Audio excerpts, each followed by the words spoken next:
दोस्तों, अभी अभी रमजान 2025 को लेकर आई मुसलमानों के लिए कुछ सबसे बड़ी खुशखबरी। जी हाँ, जिस खुशखबरी को सुनने के बाद यकीनन सारे मुसलमान खुशी से झूमने वाले हैं। जैसा कि दोस्तों हम जानते हैं कि रमजान 2025 का आगाज हो चुका है और इस मौके पर जो खबरें सामने आई हैं वो काफी ज्यादा हैरान करने वाली हैं। यानी दोस्तों, रमजान को देखते हुए झारखंड सरकार ने मुस्लिम कर्मचारियों को दी बड़ी राहत। इफ्तार के 1 घंटे पहले जा सकेंगे घर। जुमे की नमाज के लिए दोपहर 12 बजे से 2 बजे तक मिलेगी छुट्टी। जी हां दोस्तों, ये झारखंड सरकार की तरफ से कहा गया है। वही दोस्तों, इस मर्तबा फिर से असादुद्दीन ओवैसी साहब उमरा की अदायगी करने के लिए मस्जिद नबवी शरीफ पहुंचे हुए हैं। साथ ही साथ दोस्तों, अगर बात की जाए तो इस मर्तबा की सबसे बड़ी खुशखबरी ये है कि अफगानिस्तान के एक मदरसे जिसमें 1200 लड़कियों में से करीब 650 लड़कियों ने कुरान मुकम्मल हाफिजा कर लिया है। जी हां दोस्तों, ये वाकई सबसे बड़ी खुशखबरी है। इसके अलावा अगर बात की जाए तो दोस्तों, खबर ये भी निकल के सामने आ रही है कि बॉलीवुड अभिनेत्री सोनम कपूर ने हिजाबी ड्रेस पहन करके मुसलमानों को दी है रमजान की मुबारकबाद। मेरे प्यारे दोस्तों, यहां तक तो बात समझ में आती है, लेकिन अगर आप सुनेंगे तो यकीनन हैरान हो जाएंगे कि केरल की कासरगाड मंदिर में इफ्तार की दावत हुई। धार्मिक सताव की पेश की गई मिसाल। जी हां दोस्तों, साथ ही साथ सऊदी अरब से और मदीना मुनव्वरा के रमजान के मौके पर जो ये खूबसूरत सी तस्वीर सामने आई है चांद की, यानी चांद के ऊपर रोज़ाए रसूल किस तरह से नजर आ रहा है। वाकई दुनिया की ये सबसे बेहतरीन खूबसूरत तस्वीर सामने आई है। यकीनन अगर आपको पसंद आई है तो वीडियो को लाइक करें। साथ ही साथ दोस्तों, खबर ये भी निकल के सामने आई है मुसलमानों के लिए कि कर्नाटका सरकार मुसलमानों को सरकारी ठेकों में 4% का आरक्षण देगी। वाकई दोस्तों, ये बहुत अच्छी खबर सामने आई है। इसके अलावा अगर बात की जाए तो ये भी एक खुशखबरी से कम नहीं है कि 1000 वर्षों में पहली बार, यानी 1000 सालों में पहली बार ब्रिटेन की शाही महल में हुआ था इफ्तारी पार्टी का आयोजन। जी हां दोस्तों, ये 2025 के मौके पर हुआ है, वो भी 1000 साल के बाद। तो यकीनन ये भी एक अल्लाह की कुदरत का एक बहुत बड़ा करिश्मा है। साथ ही साथ दोस्तों, खबर ये भी सामने आई कि थलापति विजय, जो कि साउथ के एक्टर हैं, उन्होंने एक इफ्तारी का आयोजन किया था और मुसलमानों के साथ उन्होंने नमाज की भी अदायगी की थी, जो कि उन्होंने भाईचारे की बहुत बड़ी मिसाल भी पेश की। साथ ही साथ दोस्तों, मुसलमानों ने 1400 साल पुराना वो मंजर भी याद किया और देखा जो कि आज से पहले मुसलमान बगैर लाउडस्पीकर के अजान दिया करते थे। यानी दोस्तों, खबर सामने ये आई है कि संबल की शाही जमा मस्जिद में लाउडस्पीकर बैन के बाद इमाम और मौलाना मस्जिद की छत से अजान देकर सहरी खत्म होने का ऐलान कर रही है। वाकई दोस्तों, जिन्होंने भी ये मंजर देखा होगा वो अपने आप को खुशनसीब महसूस कर रहे होंगे। वहीं दोस्तों, रमजान के मौके पर अभिनेता वमन ईरानी ने राशन किट भी तकसीम की है। ये भी अब तक की सबसे बड़ी खबर सामने आई है। इसके अलावा दोस्तों, सबसे बड़ी खुशखबरी सऊदी अरब मस्जिद नबवी शरीफ से भी आ रही है। यानी मस्जिद नबवी शरीफ और ग्रेट मोक्स में तकरीबन रोजे में 55 लाख लोगों को इफ्तारी करवाई जा रही है, जो कि अपने आप में ही काफी हैरान करने वाली बात है। वहीं दोस्तों, मुफ्ती सलमान अजहरी साहब भी इस मौके पर उमरा करने के लिए सऊदी अरब पहुंचे हुए हैं, जो कि यकीनन दोस्तों एक बहुत बड़ी खुशखबरी से कम नहीं है। इसके अलावा अगर बात की जाए दोस्तों, तो एक मर्तबा में करीब 5 लाख लोगों ने सबसे ज्यादा तादाद में इस मर्तबा 2025 के मौके पर उम्रे की अदायगी की है, जो कि बहुत बड़ी बात है। और आखिरी बात अगर बताऊंगा तो यकीनन आपका दिल खुश हो जाएगा। जी हां दोस्तों, रमजान 2025 के मौके पर खबर यह भी सामने आई है। 2030 में जो साल आने वाला है उसमें दोस्तों रमजान जो है वो 2 मर्तबा आएगा। यकीनन दोस्तों, जो भी उस मौके पर मौजूद होंगे वो यकीनन खुशनसीब होंगे।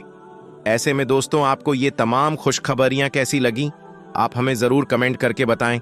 वीडियो को लाइक भी करें, इस वीडियो को शेयर भी करें, ताकि ज्यादा से ज्यादा मुसलमानों को ये तमाम बातें जो हैं वो मालूम हो सके। दोस्तों, अब हम आपको एक अल्लाह वाले और एक नाफरमान लड़की के बारे में बताने वाले हैं। जब एक अल्लाह के वली ने एक नाफरमान लड़की को छिपकली बना दिया, उसके बाद क्या हुआ आगे हम आपको वीडियो में बताएंगे, तो इसलिए आप इस वीडियो को आखिर तक जरूर देखें। दोस्तों, बयान किया जाता है कि एक गांव था जहां कुदरत की बेपनाह नियामतें थीं। अल्लाह ने वहां के लोगों को माला माल किया हुआ था, ऐसी नियामतें जिनको देखकर इंसान अक्सर मगरूर हो जाया करता है। और सबसे बड़ी और बुरी बात यह थी कि वहां के सब लोग काफिर थे सिवाय कुछ मुसलमानों के। वो काफिर अपनी दौलत पर फक्र किया करते थे, क्योंकि वहां हर एक शख्स दौलतमंद था और किसी के पास पैसों की कोई कमी नहीं थी। वहां के सरदार की एक लौती बेटी थी जिससे वो बेपनाह प्यार करता था। उसकी बेटी बहुत ज्यादा घमंडी और जालिम थी। वहां पर जो गरीब लोग थे वो सिर्फ मुसलमान थे। तमाम काफिर एक दूसरे की मदद करते, लेकिन मुसलमानों को देखने वाला वहां पर कोई नहीं था। सरदार की बेटी को काले जादू में महारत हासिल थी और जादू की वजह से वो गरीबों पर बहुत जुल्म किया करती थी। तमाम मुसलमान उससे बहुत ज्यादा परेशान थे। वो लोगों को गुलाम बनाती, मजदूर बनाती, और अगर उनमें से कोई उसकी बात नहीं मानता तो उनको वो कैदी बनाकर अपने इशारों पर नचाती थी। उस बस्ती में इक्का दुक्का मुसलमान थे जिनका कोई भी हाल पूछने वाला नहीं था, कोई उनको बचाने वाला नहीं था। जब उस सरदार की बेटी का जुल्म हद से ज्यादा बढ़ गया तो मुसलमानों में से एक बूढ़े शख्स ने अल्लाह के हुजूर गिड़गिड़ाकर ये दुआ मांगी कि या अल्लाह, हमारी नस्लें जो चंद एक यहां बची है उन नस्लों को तू बचा ले। इस सरदार की बेटी ने हमारा जीना दुश्वार कर दिया है। यहां कोई भी इंसान हमारा हाल नहीं पूछता। हमारे पास ना दौलत है, ना जिस्मानी ताकत है। या अल्लाह, हमारे लिए कोई ऐसा बंदा भेज दे जो न सिर्फ ताकतवर हो बल्कि वो इस जादूगरनी को यानी सरदार की बेटी को भी हरा दे। अल्लाह ने उस बूढ़े शख्स की दुआ सुन ली और यूं उस जगह पर एक अल्लाह वाले को भेज दिया। और वो अल्लाह वाले ऐसे ही उस बस्ती में दाखिल न हुए, बल्कि एक दिन कुछ अजीब वाकया हुआ। उन काफिरों का सरदार जंगल में सैर करने के लिए निकला। बड़ी शान से चलता हुआ वो सफर कर रहा था। अचानक एक जहरीला सांप उसके सामने आ गया और उसको डस लिया और फिर वो बेहोश होकर वहीं जमीन पर गिर पड़ा। उसके जो गुलाम थे उन्होंने जब अपने सरदार की ये हालत देखी कि एक जहरीला सांप काट कर जा रहा है तो फौरन उसे घर पहुंचाया गया। उस लड़की ने अपने बाप की हालत देखी तो आसपास के बड़े बड़े हकीम बुलाए गए, लेकिन अजीब बात थी कि लाख कोशिश के बावजूद जहर निकलने का नाम नहीं ले रहा था और जहर तेजी के साथ उसके जिस्म में फैल रहा था। कोई भी उस जहर को जिस्म से निकालने में कामयाब ना हुआ, लेकिन उसी वक्त वहां एक दरवेश की आमद हुई। एक अल्लाह वाले वहां आ गए। उन्हें तो अल्लाह ने इसी मकसद के लिए भेजा था। उन अल्लाह के वली ने उसके घर के पास पहुंचकर दरवाजे को खटखटाया। नौकरों ने कहा, किससे मिलना है? तो उस अल्लाह वाले ने कहा, क्या यहां के सरदार को सांप ने डस लिया है? तो नौकर कहने लगे, तुम्हें कैसे पता? तुम तो हमें अजनबी लगते हो और हमने तुम्हें आज तक यहां नहीं देखा। उसने कहा, मैं मुसाफिर हूं और मुझे खबर मिली है कि यहां के सरदार को एक जहरीले सांप ने डस लिया है और कोई भी उनका इलाज नहीं कर पा रहा है। नौकर ने कहा, तुम कौन हो? तो अल्लाह वाले ने कहा, मैं हकीम हूं और मैं उनका इलाज करने आया हूं। वो नौकर अल्लाह वाले की हालत देखकर हंसने लगे, क्योंकि आपने फटे पुराने कपड़े पहने हुए थे और देखने में गरीब लग रहे थे। वो नौकर कहने लगे, तुम इतने बड़े सरदार का इलाज करोगे? अरे यहां आसपास के बड़े बड़े हकीम बुलाए गए हैं। पैसों की कोई कमी नहीं है हमारे सरदार के पास, और तुम जैसे गरीबों से वो अपना इलाज नहीं करवाएंगे।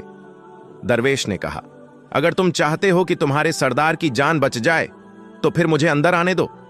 वो गुलाम कहने लगे, ठीक है, हम अंदर से इजाजत लेकर आते हैं। नौकर अंदर गए और सरदार की बेटी से कहा कि बाहर एक फकीर आया हुआ है। हुलिये से फकीर लग रहा है, लेकिन कहता है मैं सरदार का इलाज कर दूंगा और जो जहर तेजी से फैलता जा रहा है उसको निकालकर फेंक दूंगा। उसकी बेटी कहने लगी, उसको अंदर बुलाओ। जब वो अल्लाह वाले उस घर में आए तो देखा सरदार जहर के दर्द से तड़प रहा है और अपनी टांग को बार बार बिस्तर पर पटक रहा है। उन अल्लाह वाले ने उसके पैर की तरफ देखा और जहां सांप ने काटा था उस जगह पर अल्लाह वाले ने थूक दिया और फौरन वहां से भाग गए। उसके सारे सिपाही और उसकी बेटी हैरान रह गए कि ये कौन दीवाना था कि कमरे में आया और इलाज करने के बजाय उस जगह पर थूक दिया जहां पर सांप ने काटा था और भाग भी गया। उसको कोई गिरफ्तार भी नहीं कर सका। उसकी बेटी गुस्से से तिलमिला रही थी कि इसने तो गुस्ताखी की है। उसने कहा, चलो कोई बात नहीं, तुम लोग उस थुक को साफ करो, मैं उसे अभी गिरफ्तार कराती हूं। लेकिन जैसे ही हकीम थुक को साफ करने के लिए रुमाल से हटाने लगे तो वो हकीम हैरान रह गए और रुक गए। उसने उंगली से थुक को पूरे जिस्म पर लगा दिया। उसकी बेटी कहने लगी, आप ये क्या कर रहे हैं? उस फकीर बाबा ने मेरे बाप की टांग पर थूक दिया और आप उस थुक को मल रहे हैं। हकीम ने अपने हाथ के इशारे से सरदार की बेटी को रोक दिया। जैसे ही उस थुक को सरदार की टांग पर मला गया तो फौरन जहर का असर खत्म हो गया। जो टांग कटने के काबिल थी वो टांग पहले वाली हालत में आ गई और पूरी टांग जो नीली हो चुकी थी, जिस पर जहर का असर हो चुका था, अब वो अपने असल रंग में आ गई। और जब वो कबीले का सरदार होश में आया तो वो हैरान रह गया। जब उसे बताया गया कि एक फकीर बाबा के थुक की वजह से आप ठीक हुए हैं, तो उसने कहा, भाई वो तो हमारे बेटी ने हैरत से अपने बाप को देखा कि मेरा बाप क्या कहने वाला है। उस सरदार ने कहा कि मेरी बेटी जिसने आपको देख लिया है, इसकी शादी आपसे कर दी जाएगी, मगर एक शर्त है कि आपको अपने मजहब को छोड़ना होगा। मेरे सिपाहियों ने आपको इबादत करते हुए देखा है और जहां तक हमारी मालूमात है, हम बुतों के आगे सजदा करते हैं, उनकी इबादत करते हैं, और आप जिसके आगे सजदा कर रहे हैं वो आपका अल्लाह है और आप एक मुसलमान हैं। इसीलिए आपको अपना मजहब छोड़ना होगा। क्या आप ऐसा कर सकते हैं? तो अल्लाह के वली ने कहा कि मुझे एक बात बताइए, आप मुझ में सब कुछ देख रहे हैं और आपने मुझे ये दुआ भी दी है कि मेरी बहुत औलादें हों और आपकी नस्ल आपकी बेटी से चले। आप मुझे एक बात बताएं, अगर उन बच्चों में से किसी बच्चे को खुदा ना खास्ता कुछ हो गया तो रोना किसको पड़ेगा? तो उस सरदार ने जवाब दिया कि हुजूर, अगर खुदा ना खास्ता ऐसा कुछ हुआ तो फिर रोना तो आपको ही पड़ेगा। तो अल्लाह वाले ने मुस्कुराकर कहा कि अगर ये सारा माल लेकर मुझे रोना ही पड़ेगा तो आप अपना घोड़ा, अपनी दौलत, अपने नौकर, अपनी बेटी, हर चीज अपने पास वापस रख लो। मैं खुश हूं कि मैं एक मुसलमान हूं। अगर ये तमाम चीजें लेकर मुझे अपना मजहब छोड़ना पड़े तो मैं अपनी जान देकर भी अपने मजहब को नहीं छोड़ूंगा। जिस रब ने मुझे पैदा किया है, क्या उस रब के दीन को छोड़कर आपके पास चला जाऊं, वो भी सिर्फ इन चंद पैसों के लिए? नहीं, मैं ऐसा हरगिज नहीं करूंगा और मैं अपनी दरवेशी में बहुत ज्यादा खुश हूं। अल्लाह ने मुझे जिस मकसद के लिए भेजा है, बस वही मकसद पूरा हो जाए। गांव के सरदार ने पूछा, क्या मकसद है आपका? तो अल्लाह वाले ने कहा कि यहां के मुसलमानों पर जुल्म हो रहा है, बस उन्हीं के लिए आया हूं अल्लाह की मदद से। ये कहकर वो अल्लाह वाले जाने लगे तो गांव के सरदार ने दरवेश से कहा कि रुक जाओ, मैंने माल देकर आजमाया, तुमको हर तरह से जांच लिया, और पर तुम अपने मजहब को छोड़ने पर राजी नहीं हुए। अगर तुम यही सब करने आए थे तो तुम्हें किसी बात का डर नहीं? क्या तुम जानते नहीं कि हम कितने ताकतवर हैं? हमारी बेटी अपने अमल में इतनी माहिर है कि तुम्हें यहां खड़े खड़े जंगली जानवर बना सकती है। तो ये सुनकर अल्लाह वाले ने कहा कि इसने तो जानवर कमजोर लोगों को बनाया होगा, ये मुझे जानवर बनाकर दिखाए। इससे पहले कि गांव का सरदार अपनी बेटी से कहता कि इस पर वार करो, इससे पहले उस अल्लाह वाले ने उस जादूगरनी गरनी पर एक फूंक मारी और वो उसी वक्त एक बड़ी सी छिपकली बन गई। वो कुछ नहीं कह पा रही थी। वो छिपकली इतनी बड़ी थी कि वहां पर जितने भी इंसान खड़े थे उन सब में सबसे ऊंची थी। वो छिपकली अल्लाह वाले के पास आने लगी और अपना जहर उन पर उगलना चाहती थी, तो उसी वक्त उन्होंने उसके मुंह पर थूक दिया। थूकने की देर थी कि वो जलने लगी। वो थूक कोई तेजाब की तरह था जिससे उसका आधा चेहरा पिघल रहा था, उसका चेहरा झलकर काला हो रहा था और वो मरने ही वाली थी कि इतने में सरदार दौड़ता हुआ आया और अल्लाह वाले के कदमों में गिर गया और माफी मांगने लगा और कहने लगा, हजरत, इस गुस्ताखी के लिए आप मुझे माफ कर दो। मैंने सच में आपको बहुत ही कमजोर समझा और आपके मजहब से आपको हटाना चाहता था। अगर मेरी बेटी ठीक हो जाएगी तो मैं वादा करता हूं कि हम यहाँ जितने भी लोग मौजूद हैं ये पूरी बस्ती मुसलमान हो जाएगी।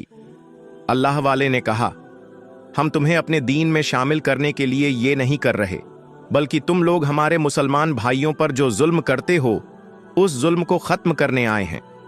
हमारे दीन इस्लाम में जबर नहीं, जुल्म नहीं। अगर तुम्हारी बेटी इंसान बनकर सुधर जाती है तो इसको इसकी असल हालत में लाने के लिए मैं अल्लाह से दुआ करूंगा।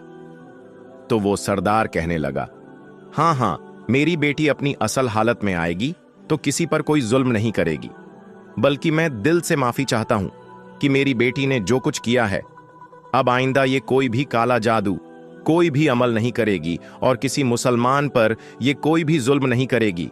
बस आप इसे दोबारा इंसान बना दें। अल्लाह वाले ने उस छिपकली पर दोबारा फूंक मारी तो वो इंसान बन गई और अल्लाह वाले के कदमों में गिर गई और कहने लगी कि मुझे माफ कर दें, मैंने अपने आप को बहुत ज्यादा ताकतवर समझा। उस लड़की का आधा चेहरा काला हो चुका था। वो कहने लगी, मैं आज अपने बाप के साथ आपके दस्ते मुबारक पर मुसलमान होना चाहती हूं और ये वादा करती हूं कि आज से इस बस्ती में कोई भी काफिर नहीं होगा, बल्कि अब हम सब आपस में मिलजुल कर भाईचारे के साथ रहेंगे और सब मुसलमान हो जाएंगे।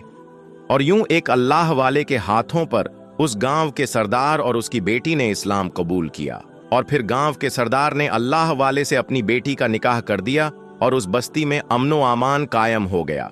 तो दोस्तों, ये वीडियो आपको कैसी लगी नीचे कमेंट बॉक्स में जरूर बताएं।